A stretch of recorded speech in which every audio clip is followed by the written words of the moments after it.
Doctor صاحب آپ کی نظر میں کتنی سگنیفیکنس ہے اس رپورٹ کی اور کتنا الارمنگ ہے اگر یہ رپورٹ میں جو کنٹینٹ ہے جو بتایا جا رہا ہے کہ سارے معاملات ہیں؟ دیکھیے stock home international peace research institute جو ہے وہ 1966 میں قائم ہوا اور اس کا ہیڈ آفس جو ہے وہ آپ کا اسٹاک ہوم میں ہے اور سویڈن میں موجود ہے۔ اچھا، اس ادارے کی اہمیت یہ ہے کہ دنیا کے اہم ترین جو حکومتیں ہیں، یو این او ہے، اور جو آپ کے پالیسی ساز ادارے ہیں دنیا کے، اگر آپ ریسرچ کریں تو آپ دیکھیں کہ ان کی رپورٹس کو اہمیت دیتے ہیں اور اس رپورٹس کے اوپر کئی ایسے فیصلے ہوئے ہیں۔ اب آئیے کہ رشیا کے حوالے سے جو ہے اس میں دیا، بالکل احتشام صاحب کا یہ کہنا بالکل بجا ہے۔ میں اپنے طور پہ سمجھتا ہوں، جس طرح انہوں نے ایک جملہ کہا کہ امریکہ کا انفلوئنس اتنا زیادہ ہے چیزوں میں کہ ادارے جو ہیں، چاہے یو این او ہوں، چاہے آپ کے سلامتی کونسلز ہو، چاہے کوئی اور ادارہ ہو، سب انفلوئنس ہو جاتا ہے۔ تو یہاں پہ بھی انفلوئنس ہوتے ہیں۔ اس کی وجہ یہ ہے کہ میں ایک چیز ابھی دیکھ رہا تھا کہ روس نے جو یوکرین جنگ میں ہے اس کا دفاعی بجٹ 224 کا میں بتا رہا ہوں، $120 بلین ہے، ٹھیک ہے جی، اور جبکہ وہ اس وقت یوکرین کے ساتھ ایک جنگ میں شامل ہے۔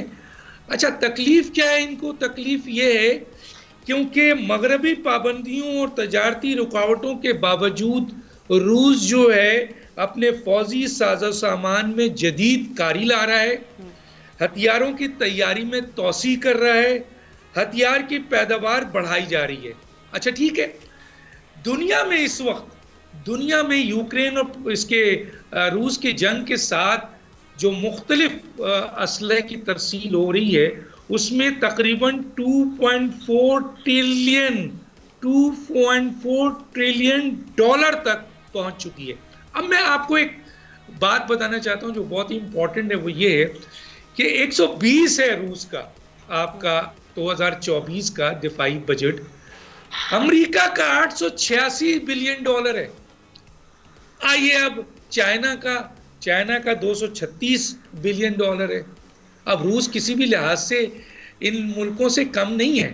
اب آپ کو ایک بہت اہم بات بتا رہا ہوں جہاں تکلیف نہیں ہے، اور کمپیریزن کریں آپ جی، کہ اسرائیل کا جو دفاعی بجٹ ہے وہ $161 بلین ہے۔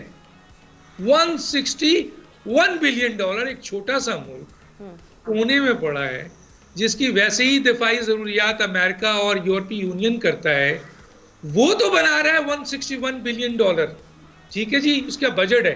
اور رشیا جو یوکرین جنگ میں ہے اور جو ایک مثلا بڑا ملک ہے، اس کے $120 بلین کے دفاعی بجٹ پر، اور جو وہ اپنی جنگی ٹینشنز کی بنیاد پر، جو اس کو تھریٹس ہے اس کی بنیاد پر فوجی ساز و سامان کو جدید بنانا، ہتھیاروں کی تیاری میں توسیع کرنا، ہتھیاروں کی پیداوار بڑھا رہا ہے کیونکہ ظاہر ہے اس کے ڈیفنس کا میٹر ہے، وہ سامان بیچتا بھی ہے اور اس کو اس وقت ڈیفنس کی ضرورت بھی ہے، لیکن اس کا $120 بلین ہے۔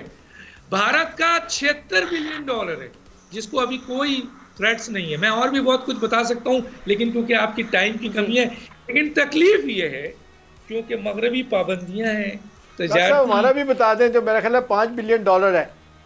جی تو کہنے کا مطلب یہ ہے کہ اگر وہ $120 بلین دفاعی بجٹ روس ہے تو اس سے تو تکلیف ہے، لیکن امریکہ ہے، آپ کے جو ہے یورپی یونین کے جو ممالک ہیں، اس کے علاوہ آپ کے اسرائیل ہے، اس میں آپ کو تکلیف نظر نہیں آتی۔ تو مجھے احتشام صاحب کا یہ سٹیٹمنٹ بہت سالڈ لگتا ہے کہ جی امریکہ کا ہر ادارے پر عمل دخل ہے، حالانکہ یہ ادارہ 1966 میں قائم ہوا ہے اور اس سے بہت اہم ترین یو این او بھی اور پالیسیز آز ادارے اس سے جو ان کی ریسرچ ہوتی ہے اس کو لے کر اپنے اقدامات کرتے ہیں۔ انٹرسٹنگ۔